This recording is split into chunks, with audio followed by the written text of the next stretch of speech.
जय माता जी की साथ खमागणी नमस्कार। और आज हम लेकर के आए हैं 12th क्लास के विद्यार्थियों के लिए भूगोल का वीडियो पेपर फर्स्ट। अब ये पेपर फर्स्ट मैंने यहाँ क्यों लिखा है, हमारी जो राजस्थान सरकार है उन्होंने माध्यमिक शिक्षा बोर्ड ने एक नया इनिशिएटिव शुरू किया है जिसके माध्यम से विद्यार्थियों तक इस लॉकडाउन के समय में प्रश्न पहुँचाए जा रहे हैं। उन प्रश्नों को ही आधार मानते हुए मैंने एजुकेशनल वीडियो बनाया है जिसमें एक प्रकार का यज्ञ प्रारंभ हुआ है साथियों। और इस यज्ञ में जो गवर्नमेंट टीचर्स हैं वो अपनी सहभागिता निभा रहे हैं, तो मैंने सोचा क्यों ना मैं भी इसमें अपना एक सहयोग प्रदान करूं। और इसी क्रम में ये एजुकेशनल वीडियो आपके सामने।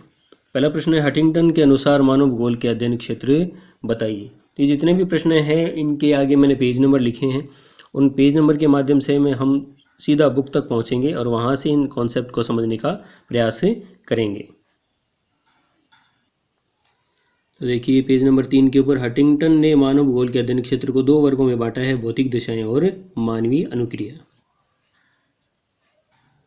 अगला प्रश्न है, जनसंख्या वृद्धि शब्द की परिभाषा दीजिए। तो ये पेज नंबर 25 के ऊपर तीसरे पाठ में भी मिल जाएगा हमें, और पेज नंबर 283 जो राजस्थान से संबंधित पाठ है 25वां, उसमें भी आपको मिल जाएगा। तो किसी भी एक भौगोलिक क्षेत्र में किसी निश्चित समय अंतराल के अनुसार जो जनसंख्या के संख्यात्मक मान में जो परिवर्तन होता है उसे जनसंख्या वृद्धि कहते हैं। देखिए, किसी भौगोलिक क्षेत्र की जनसंख्या के आकार में एक निश्चित समय में होने वाले परिवर्तन को जनसंख्या वृद्धि कहा जाता है। तो ऐसी ही एक परिभाषा आपको 283 नंबर पेज पे मिल जाएगी। लैंग्वेज में थोड़ा परिवर्तन है, माफ़ कीजिएगा, लैंग्वेज में थोड़ा चेंज है, लेकिन भावार्थ इसका एक ही निकलता है। तीसरा प्रश्न, भारत में एल्यूमिनियम उद्योग की किन्हीं 2 इकाइयों के नाम बताइए। पेज नंबर 214 के ऊपर आपको इंडेल, नाल्को, बाल्को, हिंडाल्को ये नाम मिल जाएंगे।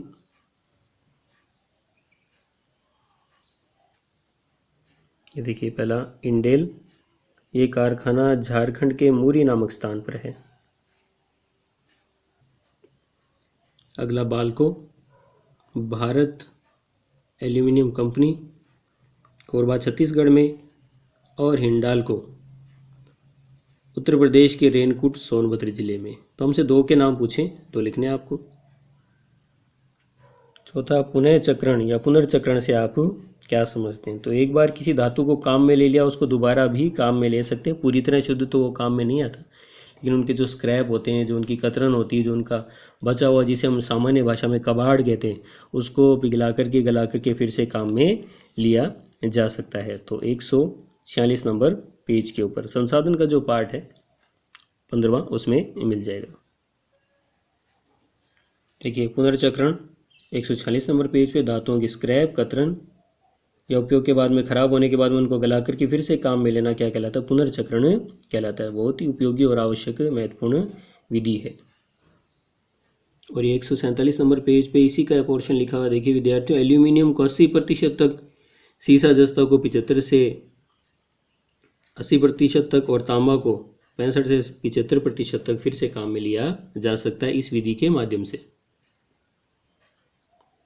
तो अगला प्रश्न, गौड़ जनजाति में पुजारी को क्या कहते हैं। पुजारी को देबारी कहा जाता है। पेज नंबर 16 पे मिल जाएगा। गांव के पुजारी और पुरोहित को देबारी कहा जाता है। तो दूसरे पाठ में 16 नंबर पेज पे।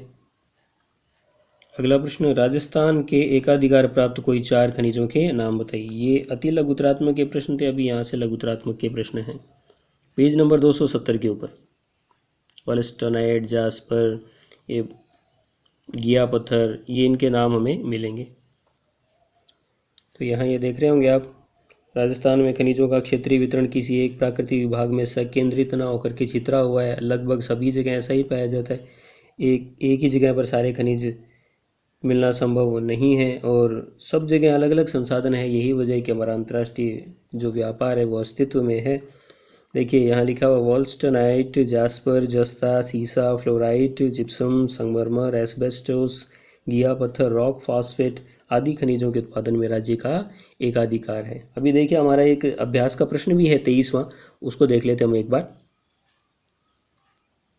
देखिए 23वां प्रश्न, भारत के कुल उत्पादन में 75% से अधिक उत्पादन वाले राज्य के खनिजों के नाम बताइए।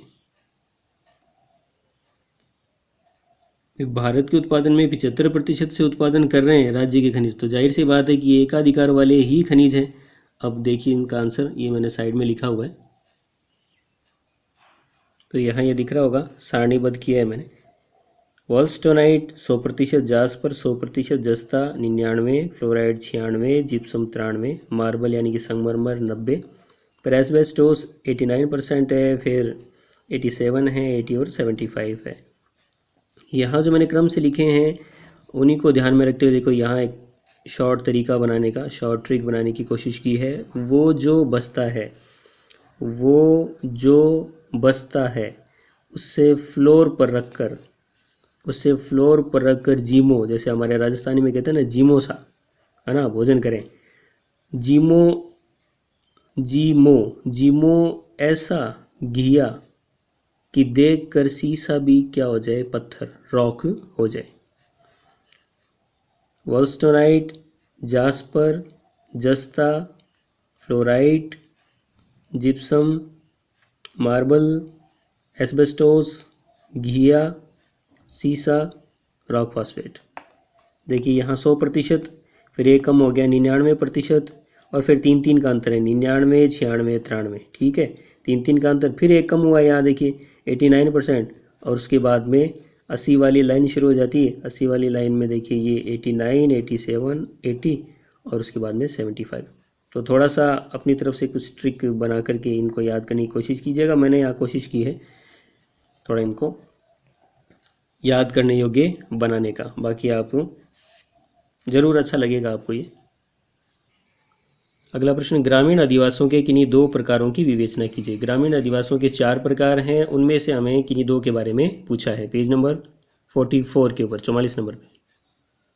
तो ये ग्रामीण अधिवासियों के 4 प्रकार दिख रहे होंगे आपको, सघन या गुच्छित अधिवास, प्रकीर्ण या एकाकी अधिवास, मिश्रित अधिवास और पल्ली अधिवास। अच्छा, पहला इनमें सघन या गुच्छित अधिवास, ये वो अधिवास होते हैं जो पुंजित होते हैं, किसी पुंज के रूप में होते हैं, सहत होते हैं, सघन बसे होते हैं, सह केंद्रित होते हैं, यूँ लगता है किसी एक ही केंद्र के चारों ओर बने हुए। संकुलित होते हैं, संकुलित का अर्थ भी सघन से ही लिया जाता है। ग्रामीण अधिवास उपजाऊ मैदानी भागों में, समतल और पर्याप्त जल वाले स्थानों में निर्मित होते हैं, और पूरा का पूरा गाँव सघन बसा हुआ होता है, घर पास पास बने होते हैं। आसान पहुंच के लिए सड़कें बनी होती है, और आवास के साथ साथ विद्यालय, सामाजिक और धार्मिक स्थल भी बने होते हैं। लोगों के घर पास पास बने होते हैं और सामाजिक प्रगाढ़ता होती है, एक दूसरे के सुख दुख में उनका सहयोग करते हैं। दूसरे, प्रकीर्ण या एकाकी अधिवास जो छितरे हुए होते हैं, दूर दूर बने हुए होते हैं, बिखरे हुए होते हैं, इसलिए आवास एक दूसरे को कृषि भूमियों को छोड़ करके बनाए जाते हैं। आवास दूर दूर होते हैं, व्यक्ति एकाकी रूप में रहना पसंद करता है, स्वतंत्र जीवन व्यतीत करता है, और सहयोग की भावनाएं कम होती है। 8वां प्रश्न, व्यापार से क्या अभिप्राय है, 102 नंबर पेज पे। व्यापार एक आर्थिक क्रियाकलाप है और इसे तृतीय क्रियाकलापों में सम्मिलित किया जा सकता है। विद्यार्थियों, इसके दो रूप हो सकते हैं, द्विपार्श्विक और बहुपार्श्विक। द्विपार्श्विक 2 पक्षों के मध्य और बहुपार्श्विक बहुत से पक्षों के मध्य। और स्तर की बात करें तो 2 स्तर पर होता है, अंतर्राष्ट्रीय स्तर और राष्ट्रीय स्तर। जब व्यापार 2 या 2 से अधिक देशों के मध्य किया जाता है तो अंतर्राष्ट्रीय व्यापार, और राष्ट्रीय व्यापार जब व्यापार देश की सीमाओं के मध्य ही किया जाता है। यानी अंतर्राष्ट्रीय व्यापार देश की सीमाओं के से बाहर विभिन्न देशों के साथ में जो व्यापार किया जाता है वो अंतर्राष्ट्रीय व्यापार, और एक ही देश की सीमाओं के मध्य जो व्यापार किया जाता है उसे राष्ट्रीय व्यापार कहते हैं। तो 102 नंबर पेज पे 11वें पाठ में ये दिया हुआ है। क्रॉस क्या है और ये किस जनजाति से संबंधित है। दूसरे पाठ में हमें बुशमैन जनजाति जब हम पढ़ते हैं तो उनके वस्त्रों में हमें ये शब्द पढ़ने को मिलता है। बुशमैन जनजाति की जो महिलाएं हैं वो क्रॉस पहनती हैं, एक लंबा सा चोगा होता है और उसे क्रॉस कहते हैं, बुशमैन जनजाति से संबंधित है। तो दूसरे पाठ में पेज नंबर 11 पे ये देखिए, स्त्रियों के वस्त्रों में सर्वाधिक महत्वपूर्ण वस्त्र चोगा होता है जिसे स्थानीय भाषा में क्रॉस कहा जाता है। तो लंबा सा चोगा पहनते हैं और उसे क्रॉस कहते हैं।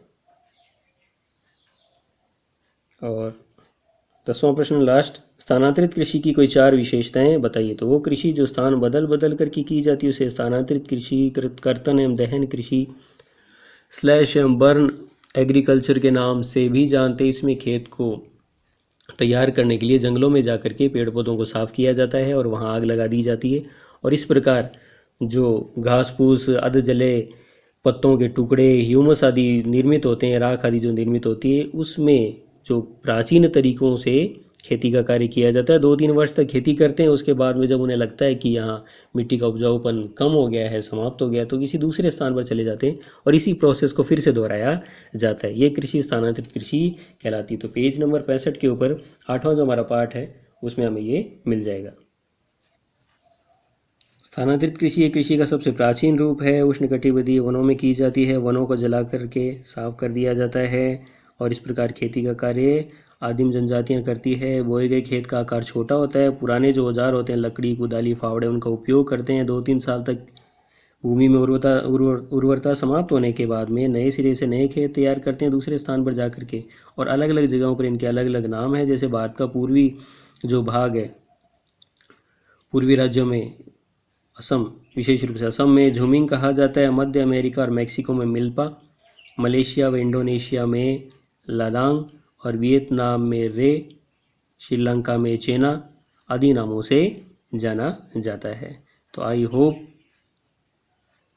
ये वीडियो आपको अच्छा लगा होगा, और वीडियो अगर अच्छा लगा है तो इसे लाइक कीजिए। चैनल पे पहली बार आए हैं तो इसे सब्सक्राइब कीजिए, और पास में जो बेल आइकन बना हुआ है, घंटी का जो निशान बना हुआ है, उसे प्रेस कीजिए, दबा दीजिए, और उस पर ऑल जो लिखा हुआ है उस पर ओके कर दीजिए। तो इससे क्या होगा कि जो नया वीडियो आएगा उसका नोटिफिकेशन आपको मिल जाएगा।